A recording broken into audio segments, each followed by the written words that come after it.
Amigos, muy buenos días, bienvenidos como todos los jueves a su espacio Sin Fronteras, pero con límites por Radio Sintonía 1420 AM. En la presidencia y dirección general de la emisora está la doctora Ana Mireya Obregón, Toti López Pocaterra en la coordinación general de producción, Carlos Colmenares en los controles y quien habla para ustedes como todos los jueves de 9 a 10 de la mañana, hora de Caracas, Venezuela, Luis Daniel Álvarez, certificado de locución 392, publicidad. Hablando del equipo de Policreativa Consultores. Nos han pedido cursos, cómo nos formamos, cómo adquirimos las herramientas necesarias para poder crecer profesionalmente, entender la dinámica mundial, expresarnos, tener éxito al comunicar. Y yo les diría de dos maneras. Una, la asesoría pormenorizada, directa, meticulosa, precisa que tiene el equipo de Policreativa Consultores para ustedes. Nos ha ocurrido, tenemos personas que nos llaman, tengo una entrevista migratoria, tengo una entrevista de trabajo, me toca exponer un proyecto laboral, quiero una presentación de un trabajo académico y enviamos entonces a uno de nuestros expertos, de nuestros facilitadores para que lo acompañe, lo prepare, lo asesore, le pregunte, incluso para que usted juegue con los escenarios que puede encontrarse.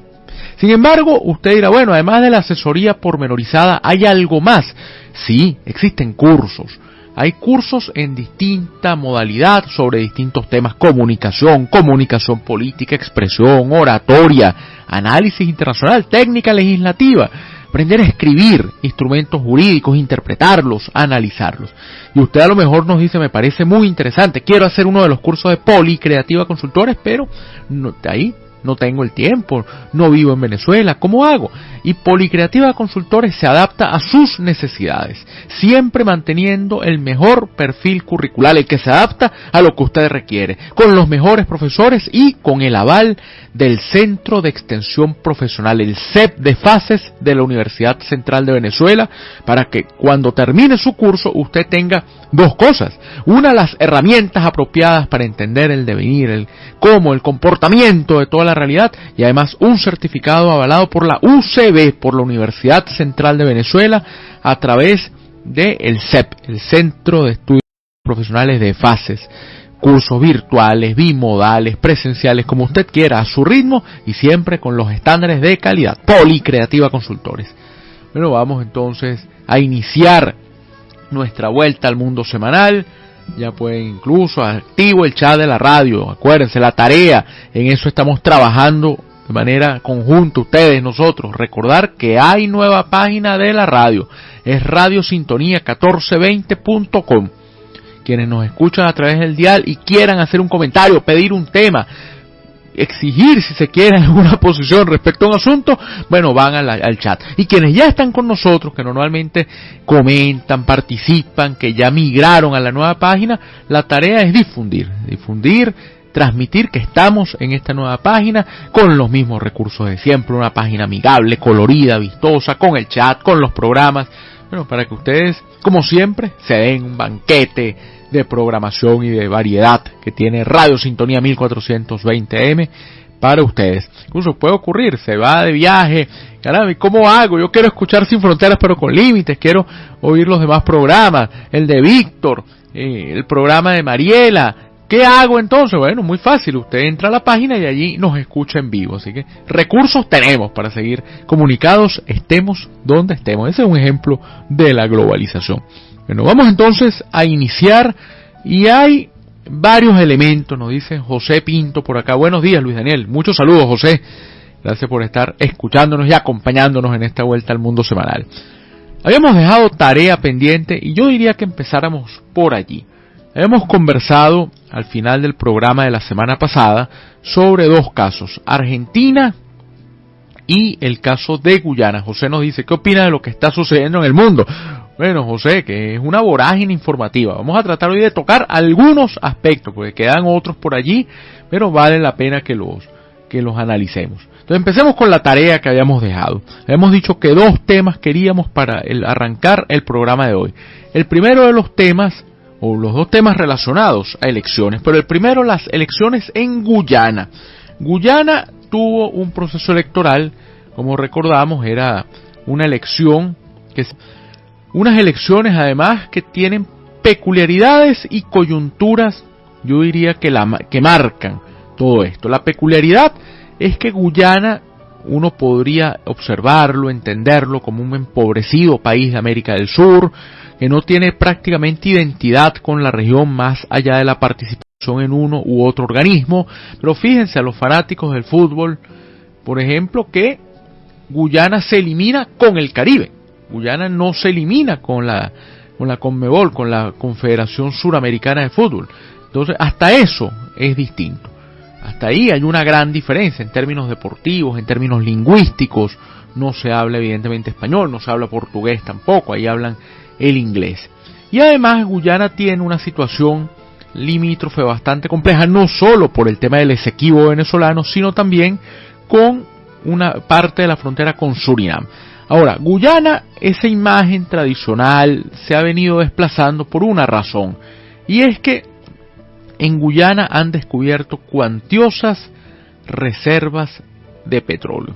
Y eso convierte a Guyana, algunos hablan de la Dubái de América del Sur. La riqueza, la opulencia que puede haber allí puede ser pro y contra al mismo tiempo. Puede ir al desarrollo, pero evidentemente si no se trata como ha de tratarse, con la mesura, con la tranquilidad, con la cautela, con la calma, va a generar una hecatombe y una calamidad. Unos dicen un poco el símil a lo que fue la fiebre del oro en el oeste de los Estados Unidos. La gente que iba y arrasaba plantaciones, no le importaba, pero usted está dañando los sembradíos, ¿con qué comerá? Bueno, no me importa con qué comeré, me importa que voy a sacar potencialmente oro. Entonces ahí hay que llevarlo. Hay un detallito adicional, esto que genera analítica, que es que no está sola Guyana en esta lucha, porque resulta que otro país que podría ser la misma descripción, empobrecido, atrasado, con regímenes dictatoriales, autocráticos en buena parte de su historia, también encontró reservas de petróleo, que es Surinam. Entonces pone a competir a Guyana y Surinam como los potenciales actores del desarrollo para la región. Entonces hubo elecciones en Guyana. El ganador de Guyana, de los comicios guyaneses, no solo se convertiría en el presidente o lograría mantener en caso de que Irfan Ali fuese electo, sino que además de eso iba a ser el administrador de esa mina energética, de ese banco, de esa chequera en la que se convierte Guyana desde hace algunos años. Entonces eso es lo primero que hay que tomar en consideración. Y la peculiaridad del sistema es que las elecciones en Guyana son elecciones parlamentarias. Sin embargo, el partido más votado toma la presidencia del país. Entonces una elección a dos bandas. Por un lado el parlamento, que tiene que dotar de la mayoría que requiere el presidente, y la otra que el ganador, el más votado, se convierte entonces en el líder del partido más votado, en el presidente de la República Cooperativa de Guyana. Nos dice Isidro, las elecciones en Guyana, ¿quién será el ganador? ¿Cuál es la diferencia? Bueno, ya hay ganador, Isidro, y vamos a ver la diferencia de este proceso.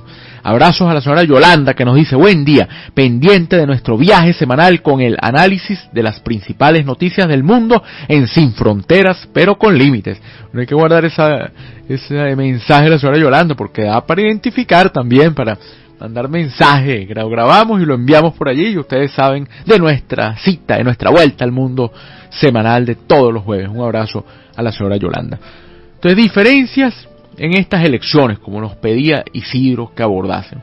Bueno, las encuestas daban a Irfan Ali, al actual presidente, con la mayor posibilidad de ganar los comicios y evidentemente mantenerse en el cargo. Irfan Ali es el líder del Partido Progresista del Pueblo, el PPP, no le agregan Partido Progresista del Pueblo Cívico, un partido que ha tenido relevancia en la historia guyanesa y que tiene como su figura, y yo diría su figura contemporánea, es el partido de Borham, pero su figura actual, partido de estirpe más bien, el partido incluso fundado, que lideraron de una fusión de Borham, de Jahan, que estuvieron allí, pero el actor principal que tiene ese partido es el expresidente Bharat Hajeo. Y Hajeo, dicen, es el mentor del actual presidente Irfan Ali.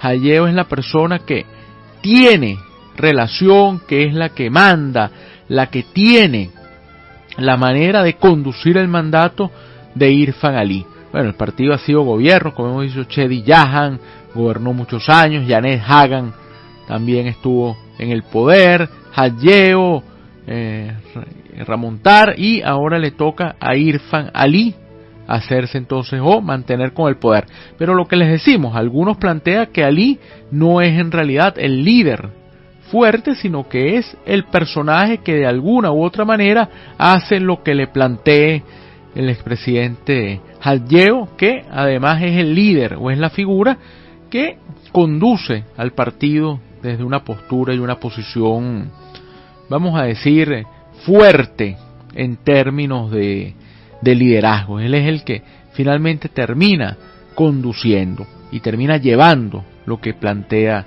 la realidad. Bueno, hubo incluso a nivel de partidos, los partidos políticos guyaneses, divisiones, esa idea que se había dado, el PPP termina dividido, viene la idea del Congreso Nacional Unido, el partido del Congreso Nacional también. Entonces los dos referentes políticos que hay en Guyana, los líderes, por un lado Jahan, por el otro Borham, que son quienes de alguna forma tratan de mantener o tratan de llevar adelante la conducción del país. Entonces eso lo vamos teniendo ahí en el radar. El líder, en todo caso, del PPP, en este caso Irfan Ali, hemos dicho que hay un líder político que es Halleo, pero Irfan Ali es la figura fundamental que podría mantener al partido en el poder. Y hay una oposición tradicional que se da allí, porque es que el otro gran inconveniente que deja la política guyanesa es que es una política étnica. Ustedes ven étnica a nivel de partidos. Ustedes observan, por ejemplo, vamos a ponerles un caso, el caso argentino, de cual vamos a hablar también porque dejamos tarea allí. En el caso argentino ustedes ven que hay un partido justicialista, o lo que uno llama el peronismo, que no importa el origen de las personas, el lugar de Argentina en el que estén, se identifican con una imagen, yo diría con una etiqueta llamada peronismo. Ustedes observan, los radicales son socialdemócratas, hay sectores de la izquierda argentina que son fundamentalmente trotskistas, aunque hay también sectores que profesan el marxismo-leninismo. En Perú usted ve el APRA tiene presencia en Lima, en Ayacucho, tiene presencia en Arequipa. O sea, no importa, en México es claro, Morena es un partido nacional, el PRI es un partido nacional, el PAN es un partido nacional, el PRD es, o fue, un partido nacional. Entonces uno nota que son partidos que se sustentan sobre esquemas ideológicos o al menos de liderazgo. En Guyana no. En Guyana los sectores que vienen de las negritudes tienen un partido. Los sectores que vienen de las comunidades originarias de India y que se han asentado allí en Guyana tienen un partido. Esa idea de un partido poliétnico, usemos esa expresión, no existe del todo en la política guyanesa, al menos hasta el momento. Entonces juega toda esa realidad. Se plantea que la gente vota fundamentalmente por estos grupos y que afecta que existen hasta cierto momento divisiones, controversias, que hace que se terminen separando, que se terminen dando disputas ideológicas. Eso es lo que podría hasta cierto punto marcar. Estamos revisando quienes han sido o han tenido el poder, el cargo de fuerza del Ejecutivo en Guyana. Forrest Borham, como dijimos, que vendría del PNC, después Desmond Hoyt, estuvo Chedis Jahan. Jahan es el mentor de todo este movimiento que ha estado en el poder. Jahan gobernó también durante mucho tiempo. Más allá de la presidencia, que llegó a ser un cargo ejecutivo, es la forma de poder que existió, la forma de un cargo de jefatura de gobierno que era en realidad la que llevaba adelante toda la conducción y que finalmente decidía. El cargo de presidente hasta hace unos años era una figura prácticamente, va a sonar fuerte el comentario, pero uno diría decorativa. Entonces se vota a nivel de partidos en la política guyanesa, a nivel de partidos desde la perspectiva étnica. Bueno, aquí están los que han ocupado cargos de primer ministro en lo que fue en su momento la colonia inglesa ya independiente. Ocupó el cargo Forrest Borham. Fíjense, Borham como figura emblemática. Después de Borham, bueno, vino un gobierno corto relativamente de Ptolomeo Reid. Desmond Hoy llegó a estar también, Hamilton Green, Sam Hinds si viene del PPP, el partido que hemos dicho de Chedi Hagan, Barrajadas Yeo, que logra estar, Janet Hagan, viuda de Chedi Hagan, ocupó el puesto de primer ministra, pues Sam Hinds, hubo incluso oportunidad que llegaran otros movimientos, la Alianza del Cambio, y después la influencia que ha tenido entonces este partido que ahora en el poder, que es el PPP, que es el que ha logrado ganar. Entonces esa introducción nos lleva a plantear algo. Gana las elecciones Irfan Ali, como decían las encuestas, pero viene un aspecto que llama la atención, y es que normalmente al ser la pugna, bueno, ¿y por qué esta introducción que es larga pero es necesaria al mismo tiempo? Porque normalmente el adversario directo del PPP, como hemos dicho, del Partido Progresista del Pueblo, vendría siendo quienes se aglutinan en torno al Congreso Nacional del Pueblo, en este caso una alianza que se ha constituido y que presenta normalmente candidaturas para tratar de alguna forma de contrarrestar, de confrontar al poder. Y este grupo presentó la candidatura de Aubrey Norton como una figura además histórica que podría tratar de alguna manera de confrontar a Ali. Pero surgió alguien novedoso, muy polémico, llamado Azruddin Mohamed. Azruddin Mohamed es el Trump guyanés, un hombre acusado de malos manejos, que enfrenta problemas con la justicia estadounidense y que habló de poner su fortuna a favor del desarrollo guyanés, al punto de que tiene un partido llamado Invirtamos por la Nueva Nación. Bueno, contra todo pronóstico, ya dijimos, Irfan Ali sí logra imponerse porque lo dicen las encuestas, pero el segundo lugar, aquí es la sorpresa, no lo tiene Aubrey Norton con la alianza que llevó, sino en este caso logra el segundo puesto la fuerza de Azruddin Mohamed, que tendría 16 escaños frente a los 36 que tiene el partido de Ali. El grupo que apoyó a Aubrey Norton tendría 12 escaños, una caída vertiginosa, y Amansa Walton Desir tendría con su partido un solo escaño. Así se distribuye entonces el modelo, la política guyanesa. Logra ganar Irfan Ali, logra mantener el poder y termina siendo el principal factor de oposición, un personaje que no se identifica desde el punto de vista étnico, que habla más bien de construir una opción basada fundamentalmente en el clientelismo, como es este señor Azruddin Mohamed, el Trump guyanés. Él dice que él gobernará Guyana y que él está haciendo el piso necesario. Si yo fuese guyanés o asesorase alguna de las campañas de los candidatos de los partidos en Guyana, diría que ahí hay que prestar atención porque es un caso muy similar al de Mozambique. En Mozambique el adversario tradicional del Frelimo, que está en el poder desde la independencia, ha sido la Renamo. Pero la Renamo fue desplazada en las últimas elecciones por el movimiento de Venancio Motlane. Motlane es alguien diferente, es alguien de otra opción. Entonces, ¿qué dice Motlane en Mozambique y qué dice Azruddin Mohamed en Guyana? No nos gustan quienes nos gobiernan, pero no nos gusta tampoco esa oposición que finalmente no nos dice nada. Queremos un liderazgo nuevo, queremos actores que puedan hablar distinto a la sociedad, bien sea de Mozambique, bien sea guyanesa. Entonces, eso lo tenemos que tener allí.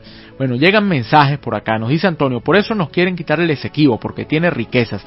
Antonio, buen comentario, porque vale la pena ver que la gran mayoría de campañas hablaba del Esequibo, y uno trataba de ser más nacionalista, panfletario, histriónico y escandaloso que el otro candidato, pero Ali era uno de los que hacía juego en esto. Su campaña era: administraré la riqueza y no permitiré que Venezuela se salga con la suya. Ese era el discurso que tenía Irfan Ali allí. Un discurso, uno diría, hasta irresponsable, porque no es la manera de manejar las cosas. Zoila nos dice: buenos días, doctor Álvarez, súper pendiente de sus comentarios, porque en verdad todo en las naciones está como alborotado. Totalmente, Zoila, donde uno vea, uno trata de encontrar un momento de respiro y no lo consigue en ninguna parte. Isidro dice: hola, interesante análisis. Gracias, Isidro, un gran abrazo agradecido por ese mensaje. Parra dice: ¿qué consecuencias podría traer? Bueno, pues en lo interno de Guyana, que Ali va a tener que administrar esa vorágine de riquezas que le va a llegar, y si no lo hace de manera inteligente puede haber un gran desorden y puede haber incluso visiones o injerencias externas allí, empresas estadounidenses, chinas, rusas, que van a querer explotar las riquezas que tiene el subsuelo guyanés. Y a nivel político, el surgimiento de Nasruddin Mohamed, que va a tratar de polemizar, tiene acceso a medios, tiene recursos, tiene posibilidades de crear tendencia, así que puede aprovechar eso en tratar de construir una opción. Gregory dice: hola, ¿tú crees que puedan haber sorpresas en Guyana? Yo creo que no, Gregory, en gran parte por lo que decíamos en la introducción, que no maneja el poder el presidente Ali. Ahí quien manda es el expresidente y secretario general del partido, Hajjeo, es el que está y es el que dicen que controla absolutamente todo. El gran reto del presidente Ali es diferenciarse, pero ya ha tenido 5 años para hacerlo y no lo ha conseguido. Sigue siendo, es el presidente, es un hombre que incluso ha sido, tiene estudios de 4º nivel, tiene influencia, es un hombre formado, pero pareciera no tener esa presencia, esa majestad presidencial que han tenido algunos otros presidentes en la realidad guyanesa, de quienes les ha tocado regir los destinos de ese país. Bueno, hemos hablado ya de algunos, de quienes han estado, y después la forma en que se fortalece la imagen presidencial, cómo se le va dando forma a todo, y viendo la realidad remota, vamos a hablar, o más que remota, general. Ya hablamos, Borham fue presidente de Guyana, Hoyt fue presidente de Guyana, ellos vienen del mismo movimiento, vienen del mismo partido, y el ahora, o el que mantiene el gobierno actual, que es el PPP, tuvo a Chedi Yahan de presidente, a Sam Hinds, a Janet Hagan, a Hajjeo, de quien hablamos, a Ramotar, Donald Ramotar, estuvo también, ahí pierde ese partido las elecciones y llega el grupo, la Alianza de la Unidad Nacional, que apoyó en este caso a Aubrey Norton, que logró llevar a David Granger, quien no logró conseguir la reelección porque ganó Irfan Ali el poder. Entonces uno se pone a ver, ahí los colores con los que los identifican son verde y rojo, el rojo del movimiento, el PPP, que tuvo a Yahan como una gran influencia, es el que termina controlando hoy día la potencialidad de la riqueza guyanesa. Así que ofrecíamos, y fíjense por qué no quisimos tratarlo la semana pasada, porque es un tema que no basta sencillamente con darles los resultados y punto, sino que hay que ir un poco más allá. Y la otra tarea pendiente, con esto podríamos cumplir con lo que habíamos ofrecido de los 2 asuntos que quedaban, y si queda algo después de identificar la emisora podemos retomarlo, es el tema argentino. Yo invito a que complementen lo que vamos a hablar la mañana de hoy en Sin Fronteras pero con Límites sobre el tema de las elecciones en la provincia de Buenos Aires, con un artículo que me publicó esta semana, el martes, El Cooperante, donde yo digo que hay un campanazo para Milei y hay una potencial posibilidad. ¿Tiene una potencial posibilidad? Sí, porque es una posibilidad, pero si saben desarrollarla para que el peronismo unido, regrese al poder en Argentina. Algunos dirán, bueno, ¿y no es traumático eso? Depende cómo se quiera ver, porque el gran inconveniente de la política es no leer el momento.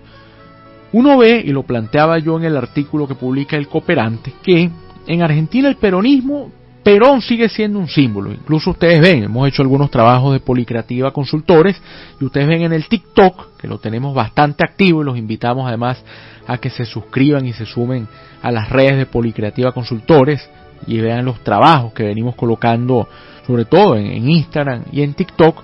Aprovechamos además de invitarlos que se suscriban también al canal de Telegram. Usted no pudo oír el programa ese día, en Telegram lo va a conseguir, y lo va a conseguir también en el canal YouTube, donde hemos creado también un repositorio de todos los programas. Allí es muy fácil, es una sola, tengo que anotar rápido porque van a dar 2 nombres, no uno solo, @LuisDanielAlvarezV Radio. Ahí tienen entonces mi canal de Telegram, mi canal YouTube, y ahí van a encontrar los programas. No pude escuchar el programa. ¿Qué habrá pasado en Guyana? ¿Qué dijeron de Milei? ¿Qué ocurre con Trump, que está viajando por allí? ¿Qué está pasando en Francia? ¿Qué es lo que ocurre en España? ¿Qué dijo ahora Petro, que hace ruido? ¿Qué le estará pasando a Daniel Noboa en Ecuador. Bueno, no pude escuchar el programa. ¿Qué problema? Perdí mi vuelta al mundo semanal. No se preocupe porque allí los tendrá también. Claro, la idea es que estén con nosotros en el programa. Manden mensajes, participen, hagamos este ejercicio interactivo. Sin embargo, hay opciones, como decimos siempre, para que nos escuchen. Entonces les decía que ustedes se meten al TikTok y ven que hasta un emoji, una cara de Perón, usted puede utilizar como un recurso que acompaña. O sea, sigue siendo Perón, una figura, yo diría incluso hasta etérea. Perón muere en los años 70, tiene experiencia de gobiernos muy polémicas entre los años 40 y los años 50, regresa al poder en los años 70. Perón no es solo Perón, es Perón y Evita, el espacio de Eva Perón. Eva Perón murió hace más de 7 décadas.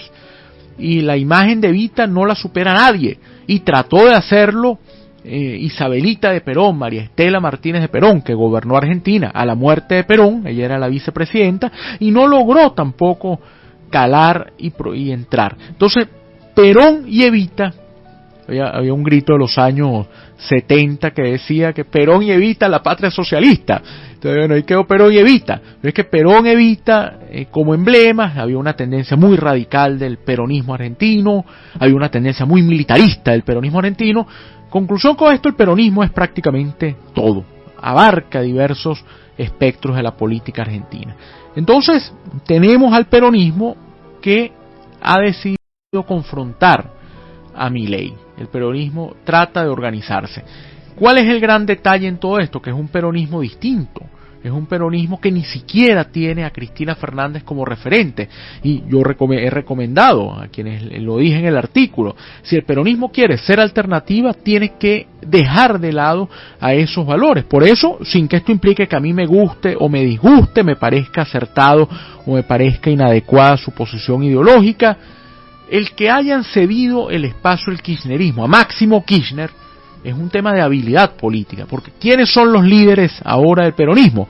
Máximo Kirchner, Axel Kicillof, el gobernador de Buenos Aires, Sergio Massa, a quien incluso el expresidente Alberto Fernández dijo que era el gran artífice de la unidad del peronismo. Entonces logró leer el peronismo la realidad argentina, como la leyó en su momento el PRI mexicano. El PRI se acaba, sale del poder y regresa porque es un PRI renovado. En Perú el APRA sale del poder con Alan García y regresa con Alan García, pero no era la misma lectura peruana del momento, era algo totalmente distinto. Lo mismo puede hacer el peronismo. Llegan mensajes acá. Calixto dice: buenos días, dicen que vienen los diferentes conflictos por las riquezas y por el territorio, Calixto, por el agua, por el posicionamiento y por la venganza. Por todas esas razones existen los conflictos. Calixto dice: ¿qué va a pasar con Gaza? Ya podemos hablar de eso en un rato, Calixto. Y además Calixto también nos pregunta, o nos dice: actualmente la política gubernamental en Argentina se las trae. Y efectivamente, porque el gran inconveniente de Milei es que Milei le va muy mal frente a ese peronismo unido. En la provincia de Buenos Aires toma aire el peronismo para decir: mantengamos la unidad para las elecciones nacionales, las legislativas nacionales de octubre, vamos unidos otra vez, podemos captar, podemos calar profundamente. Y Milei dice: perdimos, pero yo no cambio el rumbo. Si usted pierde y no cambia el rumbo, no está haciendo absolutamente nada, volverá a perder, porque por una razón perdió porque no lo quieren, perdió porque la gente considera que está gobernando mal, perdió porque las personas dicen que usted dejó de ser atractivo. Y esa imagen, ustedes recordarán, el Milei que se aparece con chaquetas negras, con su melena alborotada, despeinado de cualquier forma, gritando improperios, insultando, ofendiendo, no midiendo los escenarios, no comportándose como un presidente de una república, sino como cualquier actor envalentonado que va por la calle. Bueno, ya dejó de ser interesante. La motosierra, la casta. ¿Cuál casta, presidente Milei? Usted gobierna con la casta, usted gobierna con Patricia Bullrich, que es la misma gente de siempre. Entonces, el problema para Milei es que dejó de ofrecer algo distinto y se convirtió, como dice el refrán, no en más de lo mismo, sino en peor de lo mismo. Entonces, cumplimos la tarea. Guyana y Argentina eran comentarios iniciales, pero amerita una profundización. Complementenlo, como les dije, con el artículo que publica el Cooperante el martes. Léanlo, hagan preguntas si tienen por ahí inquietudes y lo traemos entonces para los programas, porque estos temas van a seguir dando de qué hablar. Entonces, bueno, calmamos un poco, se apaga la señal de abrocharse los cinturones, pues salimos de la zona de turbulencia, manténganse ahí en los asientos, a tiempo de buscar una taza de café, un té, un vaso con agua, para regresar a la segunda parte de la mañana de hoy en Sin Fronteras, pero con límites, por Radio Sintonía 1420 AM. Y al regreso, hablando de Argentina, un argentino y además peronista convencido, Leonardo Fabio. Entonces, identificamos la emisora, escuchamos a Leonardo Fabio y regresamos para hablar de otros temas que ustedes nos están pidiendo. Ya venimos. Quiero aprender de memoria, así canta Leonardo Fabio. Luego, como lo dice aquí Calixto, el gran Leonardo Fabio, tremendo cantante. Además, Calixto, un hombre con una vida bastante particular, no solo desde el punto de vista musical, sino convencido, además de una generación musical y política muy activa, de la que forman parte, entre otros, Palito Ortega, Ramón Ortega, también peronistas, que son incluso de los actores, cantantes de ese amplio mundo que va a buscar a Perón a Madrid y regresan con él porque creen que el general Perón era el que podía poner orden en Argentina. Esa llegada traumática por el choque que se ve en las calles entre las distintas versiones del peronismo y el guiño de Perón en Ezeiza, en el aeropuerto de Ezeiza, medio de una mortandad y de un encontronazo entre los distintos actores, al ala militar, al ala militarista. Algunos dicen que ahí vino el declive de la situación, muere Perón, termina quedando el poder Isabelita y después del año 76 el derrocamiento y el surgimiento de la dictadura militar. Entonces, bueno, Leonardo Fabio sale de Argentina y se radica en Colombia. Leonardo Fabio, hay muchos imitadores colombianos que lo siguen, gente que le tiene un gran cariño, porque esa afinidad, esa relación argentina o colombiana, en este caso, con músicos argentinos. El caso, por ejemplo, Gardel. Bueno, Gardel muere en Medellín, trágico accidente de avión de Carlos Gardel en el aeropuerto de Medellín, esa gira que incluso lo llevó también por Venezuela, eso fue su última gira. Y ahí hay, por supuesto, un significado. Pero con Leonardo Fabio, porque Leonardo Fabio vivió en Colombia. Fue un hombre que pasó su exilio allí mientras vivía Argentina una era militar. Así que yo me quedo con la imagen de Calixto, el gran Leonardo Fabio, tremendo cantante y gran figura. Bueno, más mensajes por aquí. Calixto dice, zona de turbulencia en Argentina. Constantemente, Calixto, desde hace unos años no sale de la zona de turbulencia. Bueno, aquí nos dice Perú, la economía de Perú dicen que está creciendo y que con la construcción de ese puerto por China va a ser un gran crecimiento. ¿Qué opinas? ¿Qué es la idea? Esa es la meta que tienen, convertir a Perú por la venia, el acompañamiento chino en una potencia que hay allí, y el gran artífice de eso es Donald Trump. Bueno, ¿y por qué meter a Trump en esto?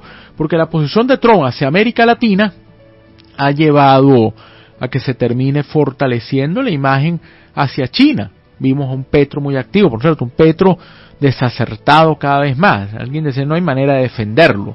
El Petro es una frustración absoluta de unas grandes promesas de transformación social. Hay gente que a los que convenció, otros lo vimos o lo vieron con mayor cuidado por lo que podía hacer, pero sí es necesaria una gran reforma en Colombia. Lamentablemente Petro, con su actitud, se le va a veces se le va el verbo sin medir lo que hace. Eso no es ni siquiera verbo, es una palabrería. Ahora la polémica que hay por unos comentarios contra las mujeres, una posición de Petro absurda, como de costumbre, que lo pone es a que hablen de él, pero en términos muy malos, y lejos de proponer, lo que hace es dividir. Bueno, Petro abortó la posibilidad de un gran cambio, y lo que le vendrá a Colombia será lo opuesto a Petro, porque no logró llevar adelante las grandes transformaciones que había ofrecido, y pierde el tiempo y se le va el gobierno es polemizando, contando anécdotas, despotricando, escribiendo mensajes que uno tiene que leer 10 veces para tratar medianamente de entenderlos. Ese es el gran problema, el problema de Petro. Pero Petro fue a China y China lo recibió. Lula fue a China, Boric fue a China. ¿Por qué? Porque los chinos tratan de incidir, y ante la actitud de Trump respecto a ser un actor que pone una postura repelente hacia el resto de vecinos, ahí están los chinos hábilmente incidiendo. Entonces tiene que ver con ese tema del puerto. Fabricio dice, saludos Luis Daniel, todos tenemos muchas cosas que aprender y conocer, las historias de los pueblos y sobre todo la de nuestra Venezuela, hermosa y grandiosa. Bueno, Fabricio, plenamente de acuerdo. insistido mucho que hay que tener una historia, como decía el gran filósofo de la educación John Dewey, una historia viva, una historia que no sean unos papiros y unos libros amarillentos en la biblioteca y una geografía que sea memorizar el almanaque mundial y poner banderitas en un mapa. No, es entender toda esa dinámica. Esa es la riqueza de la geografía y la historia. Así que totalmente de acuerdo, Fabricio, la historia hay que revivirla y hay que llevarla.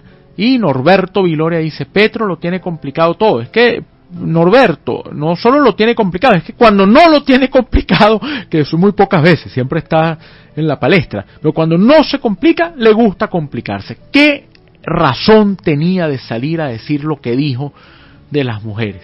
O sea, ¿para qué?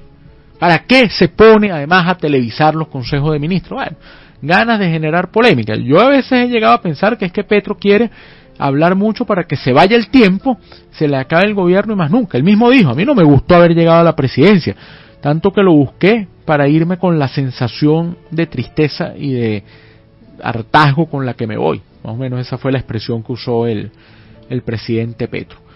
Bueno, comentarios que hay que hacer y que surgen además a medida de leemos los mensajes y la participación de cada uno de ustedes. Bueno, podemos seguir entonces hablando. Vámonos a Europa, porque hay noticias en Europa, una situación bastante complicada que se viene presentando y que se da. Un detalle que nos preguntaban acá sobre el tema de Guyana. Entonces nos decían, la pugna entonces es fundamentalmente en la política guyanesa entre Borjan y Hagan. Sí, que aunque vienen del mismo sentido, vienen del mismo origen, terminan separándose y aunque confluyen ideológicamente en un espectro de lo que uno podría llamar un socialismo bastante fuerte, tienen posturas distintas y enfrentamientos a lo largo de la historia y denuncias encontradas entre ellos. Pero sí, Borjan y Jahan, de haber confluido a favor de la independencia, terminan siendo los grandes adversarios de la historia política en Guyana. Incluso nos decían, algún libro donde uno pueda profundizar. Hay una obra interesante de la política exterior guyanesa que habla de esta configuración de partidos, que le escribió hace ya algunos años el embajador Sadio Garavini di Turno. Fue embajador, entre otros lugares, en Guyana, embajador de Venezuela en Guyana, y tiene una obra donde podrían profundizar al respecto. Es la política exterior de Guyana y toca el tema de los partidos. Nosotros nos vamos entonces a Europa. Polémica en España, otra vez el tema deportivo. A Carlos, que le gusta el tema del deporte y hace seguimiento y comenta partidos y los narra. Bueno, en este caso el tema del ciclismo. Controversia en España por la última etapa de la Vuelta Ciclística a España, fue la Vuelta a Madrid. Allí hubo encontronazos porque manifestaciones contra la presencia de Israel. Manifestaciones muy fuertes que llevaron incluso a una represión, a que la gente entonces saliera a confrontar, y esto ha dejado en el escenario un debate de cuál es la posición que tiene que llevar.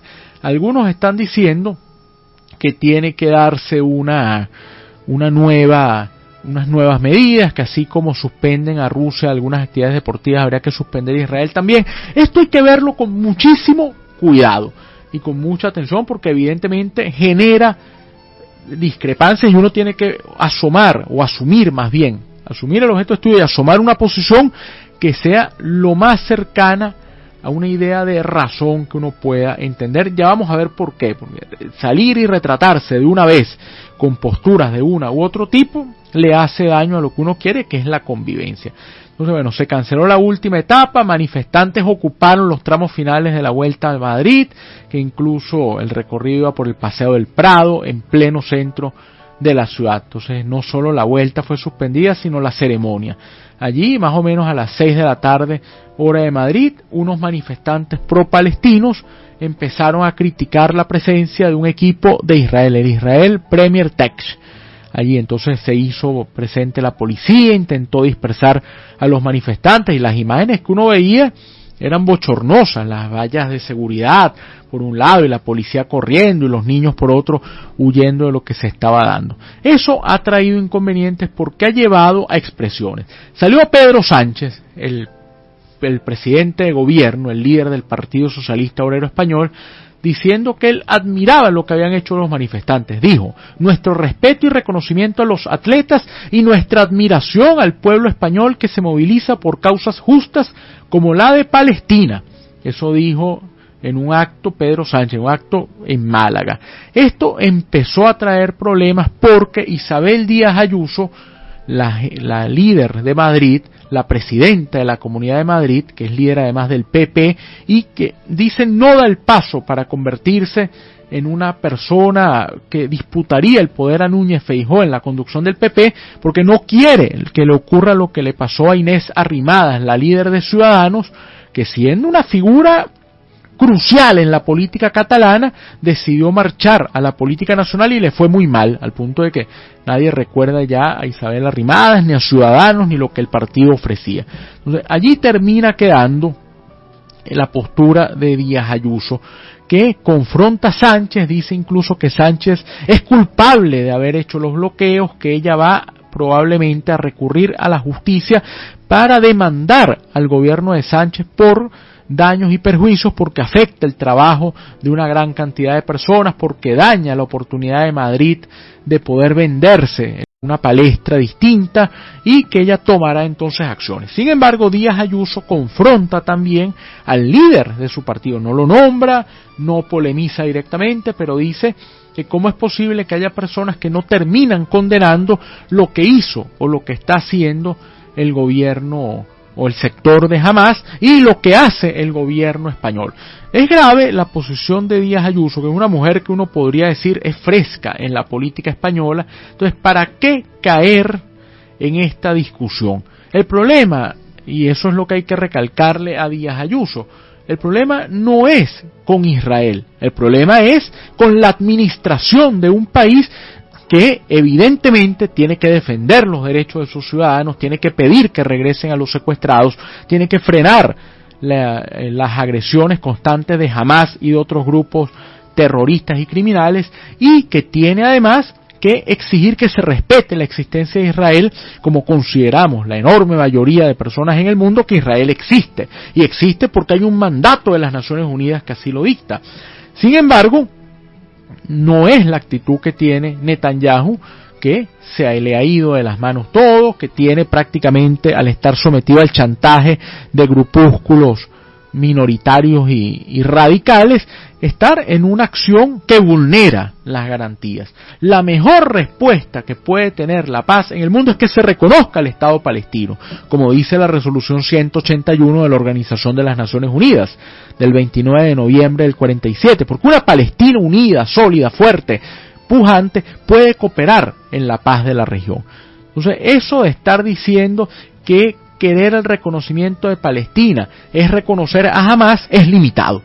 Esa posición que tiene Netanyahu, que tiene Trump, que tiene Díaz Ayuso es muy torpe, porque todo lo contrario, o sea, si usted dice que reconocer a Palestina es reconocer a Hamás, quiere decir entonces que usted asume que Hamás es todo en Palestina, y no es todo, es un grupúsculo minoritario, mínimo, cruel, despiadado, terrorista, armado, pero es un mínimo sector, porque la mayoría de los ciudadanos de Palestina, de Gaza, de Cisjordania, quieren paz, quieren vivir en libertad, quieren salir a la calle a comerse un helado sin tener la zozobra de que algún matón de estos salga y lo secuestre, o le ponga unos misiles en el apartamento, en el balcón del apartamento. Entonces esa gente quiere vivir en libertad. Entonces cuando usted dice no reconozcamos a Palestina porque Hamás es la que controla, le está dando más relevancia a este grupo. Entonces a mí alguien me dijo el otro día, pero tú no admiras al Estado de Israel. Claro que lo admiro, pero eso no implica que condene y critique la posición de Netanyahu, quien ha podido pasar a la historia como un líder, una figura de trasfondo, de consenso, y terminó más bien enquistándose en un cargo para evitar que lo juzguen por una cantidad de elementos que lo persiguen y lo perseguirán a lo largo de la historia. Entonces, mal Isabel Díaz Ayuso en ese sentido, porque cae en ese debate de no diferenciarse, sino de ir al lugar común, a la etiqueta y al eslogan que a lo mejor considera ella es mucho más llamativo. Nos dice Antonio Domínguez, también oyente consecuente de nuestro espacio, nada está exento de polémica en el mundo actual, incluyendo el deporte. Sí, totalmente, eso es lo que termina ocurriendo. El deporte pareciera ser también vitrina de todo ese descontento y esa inquietud que se presenta. Un abrazo al señor Antonio Domínguez. Bueno, cruzamos la frontera, nos vamos de España a Francia ya para tratar el último tema del movido viaje de la mañana de hoy, y es que en Francia también hay una situación controversial, movilizaciones que se vienen dando, protestas contra los recortes. Pareciera que no logra el gobierno del señor Macron calmar las inquietudes y el país va en una era. ¿Qué ha hecho? Macron ha logrado algo por la manera también, yo me atrevería a decir, torpe y de poco consenso que ha estructurado.